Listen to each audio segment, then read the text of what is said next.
ngayon naman ay magluluto tayo ng tatlong putahe ng ulam. Masarap na, murang-mura pa, kayang-kaya ng ating mga bulsa. Kaya naman, ito ang recipe ng itlog, alamang at isdang galunggong. Umpisahan na natin. So, uunahin natin yung itlog. Ang recipe ng itlog na ating gagawin ay yung steam egg. Napakasimple lang lutuin, pero napakasarap at nagme-melt sa ating mouth. Inilagay ko siya dito sa measuring cup.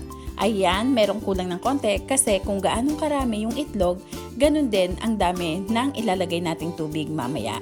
So, ayan, almost half nitong ating 1/2 cup. So, by 1/4. 5 itlog lang ang ating kailangan sa recipe na to. Ngayon naman ay atin ang i-mix. Gamit lang tayo ng wire whisk, pero kung wala tayong wire whisk, pwede naman natin gamitan yan ng tinidor.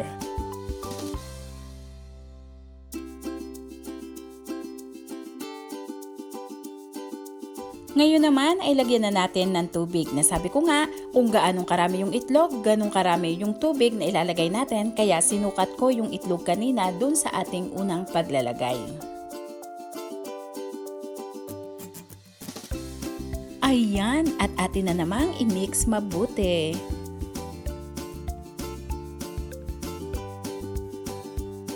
Ngayon naman ay lagyan natin ng 1 teaspoon na asin, pero depende sa inyong panlasa. At atin muling haluin. Kung meron kayong carrots, pwede nating gadgaran ng konti para unang-una na syempre maganda yung kulay niya, maganda yung itsura niya at saka pandagdag na rin sa ating sustansya. Pero kung wala naman, okay lang. Huwag na kayong bumili. Pwede rin yan kahit walang carrots. Talo-talo na yan. Lagyan din natin ng green onion kung meron lang. Kung wala naman, huwag nyo nang piliting bumili kasi nga tipid ingredients tayo dito. Masarap din naman to kahit walang green onion at saka carrots. Kumbaga sa akin, gusto ko lang siyang maging mas maganda at presentable ng konti. At ngayon naman, ilagay na natin siya sa isang kawali or kasirola kung ano man ang available nyo na lutuan.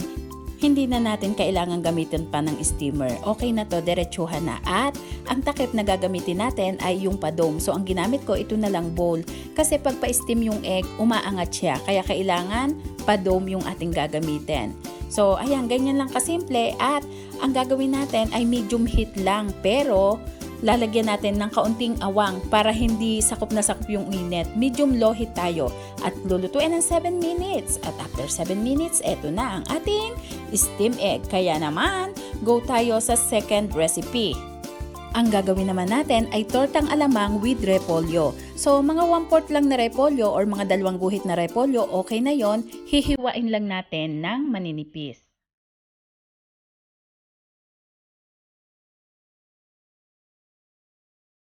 At after natin mahiwa, ilagay na natin sa isang lagayan kung saan natin siya titimplahin. Ngayon naman ay maghiwa tayo ng 1/4 size ng medium na sibuyas. Hiwain lang natin ng maliliit at mas maganda kung red onion yung ating gagamitin dahil mas malasa siya.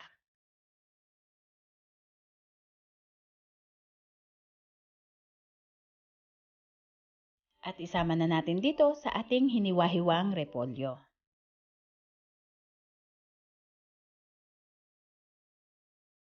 At ngayon naman ay isama na natin yung 1 cup na tuyong alamang.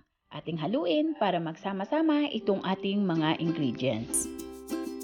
At ang ating announcement, dahil nga malapit-lapit na nating maabot ang ating 100k subscribers, kaya magkakaroon tayo ng tulong pang negosyo na worth 20,000. Kaya naman, ano pang hinihintay nyo? Subscribe na, like and share, at pakihit nyo na rin ang notification bell para lagi kayong updated sa mga bagong upload. At huwag kakalimutang mag-comment sa baba. So, lagyan naman natin ngayon ng 1 teaspoon na asin or depende sa inyong panlasa. Lagyan din natin ng 2 itlog.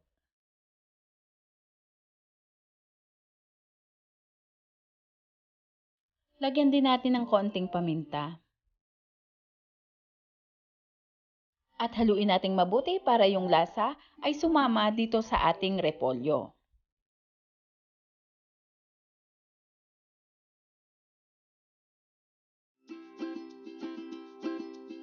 Lagyan natin ng 3/4 cup na harina at lalagyan din natin ng 1 teaspoon na baking powder. Haluin lang nating mabuti para magsama-sama ang mga ingredients at nang pantay na pantay din ang lasa nitong ating tortang alamang with repolyo. Kapag ganito na, okay na to. Maglagay naman tayo ng mantika sa ating kawali at ating painitin. Kukunti lang po muna ang paglalagay natin ng mantika. Ngayon naman ay maglagay tayo ng konti dito sa ating kawali, tapos ating ipaplat lang ng medyo manipis para lutong-luto itong ating torta. At kung ilan ang kasya sa kawali, iyon ang ating gagawin. Pwedeng 2, pwedeng 3, depende sa size na kawali na gagamitin nyo.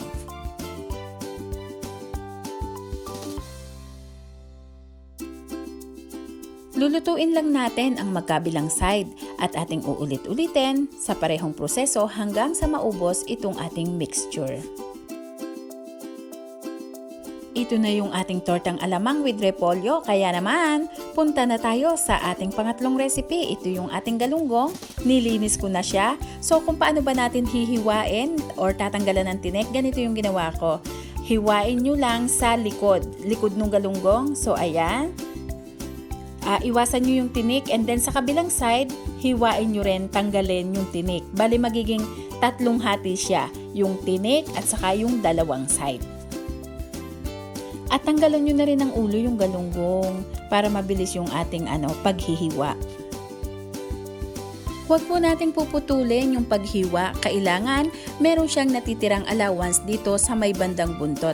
At least 1 inch or half inch, pwede na yon para mabilis yung pagtatanggal natin ng tinik mamaya. Kasi pag hiwayan, medyo matatagalan tayo. So ayan, ganyan. Kailangan magkakadikit pa rin itong 3 parte na ito. Yung 2 tabi at saka yung tinik sa gitna. So ayan, ganyan lang. Ito na po yung ating 3 galunggong. So ayan, ganito muna yung magiging itsura niya. Ngayon naman, paano ba natin tatanggalan ng tinik? Ganito yung style ko. Gumamit lang ako ng isang kutsara or kutsarita. Then kayuri natin simula sa taas. Yung isda kasi, di ba meron siyang pinakagitna, yung maitim, meron siya dyang nandun yung mga tinik. So iiwasan natin yung pinakagitna na yon. Ididiretso lang natin yung pagkayod simula itaas hanggang baba. So ayun, kaya ayokong ipaputol kanina para meron tayong allowance sa dulo at nang hindi tayo mahirapan. Ayan, ganyan lang kasimple. So yan, ito yung gitna na to, iiwasan natin yan. Punta ulit tayo sa kabilang side naman. Yung medyo ma-brown sa gitna, iwasan po natin yan kasi marami yung tinik. So ayan, ito na walang tinik. As in, ganun kasimple. Yung iba naman, ginagawa nila, tinatanggal ang ginagamit ng gumagamit ng tiyane. Pero hindi na natin kailangan, iwasan na lang natin. Ganyan din ang gagawin natin sa kabilang side. So yan yung napakasimpleng technique para tanggalin natin yung laman ng galunggong, iwan ang balat at iwan din ang tinik. Ngayon naman yung pinakagitna niya, itong ating tinik, meron pa yang naiwan na konti-konting laman. So kayo rin din natin, hindi nasasama yung mga tinik niyan. At kung may sumama man yung malaki, so madali nang alisin yun. Pero wala talaga eh. Ganun lang yung technique na ating gagawin. So napakasimple lang ang magawa ng galunggong fishball. At kapag natapos na natin tanggalan ng laman, hiwa naman tayo ngayon ng sibuyas. Ang sibuyas natin ay 1/4 lang din ng medium size ang ating gagamitin. At hiwain din natin ng maliliit.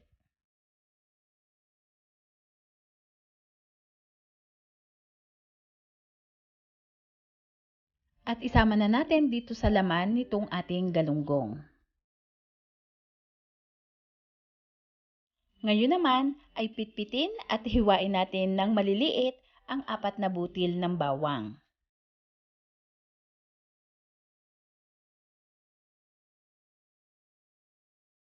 At atin na ring isama dito sa ating sibuyas at dito sa ating laman ng galunggong. Lagyan natin ng 2 itlog, 1 cup na all-purpose flour at syempre, lalagyan natin ng 1 teaspoon na asin at 1/2 teaspoon na paminta. At hahaluin natin mabuti. kailangan natin dito ay talagang halong-halo ang mga ingredients, kaya gamitan natin ang kamay, mag-gloves lang tayo, or kung wala tayong gloves, hugasan lang mabuti ang kamay, okay na yon. At ating haluing mabuti itong ating harina at iba pang mga ingredients. Kailangan kasi yung harina natin ay walang matitirang dry. So, dapat siya lahat, samang-sama sa ating mga ingredients. At kapag ganito, okay na yan. Dapat meron tayong ready na kutsara na nakalagay sa tubig kasi gagamitin natin mamaya. At eto, ganito yung paggawa ko ng bola-bolang galunggong. So, pinapadaan ko lang siya dito sa may kamay. Tapos, gagamitin natin yung kutsara na nakalagay sa tubig. At bakit nakalagay sa tubig? Para hindi siya dumikit. Then, diretso na sa pinainit nating mantika dito sa ating kaserola or kawali, kung ano man yung inyong pagpiprituhan. So, ganyan lang kasimple. Mabilisan lang ang paggawa natin ng bola-bolang galunggong at depende kung anong size ang gusto nyo. So, ayan, ganyan lang. Pagkadaan dito sa ating kamay, kutsarahin natin ng kutsara na inilubog sa tubig. Dahil iyon ay para hindi dumikit. Tubig lang ang ating kailangan, hindi mantika. Yun ang sikreto sa paggawa ng fishball. At ayan, ating pihit-pihitin hanggang sa maluto itong ating galunggong fishball. So ayan, napakasimple lang nitong ating tatlong recipe ngayong araw na ito at napakamura pa ng mga ingredients. Kaya sa mga panahon na talagang kailangan nating magtipid, ito ang ating idea para sa masarap na at mura pa na pang-ulam. So ayan, atin na po siyang tikman. Napakabango at talagang masarap po kasi napakasimple lang nitong ating mga ingredients na ginamit dito. Napakasimpleng mga luto at higit sa lahat, murang-mura ang halaga. Ganito yung mga klase ng pagkain na talagang hindi ko pinapalampas. Yung mga simpleng luto, tapos may sausawan ka na ganito. Ang pinakapaborito kong sausawan, yung soy sauce lang na may suka, tapos nilagyan ng konting tubig para hindi naman masyadong maasim, at hiwaan ng sibuyas, lagyan ng konting asukal at sili. Talo-talo na yon, napakasarap na. Kaya naman, kung nagustuhan nyo ang video na to, don't forget to subscribe, like and share, at pakihit nyo na rin ang notification bell. Isama nyo na yung all para lagi tayong updated sa mga bagong upload. Maraming salamat pong muli sa inyong lahat. Bye-bye at mag-ingat po tayo. By the way, yun nga po palang ating mga pa-shoutout ay sa susunod na video na natin ilalagay.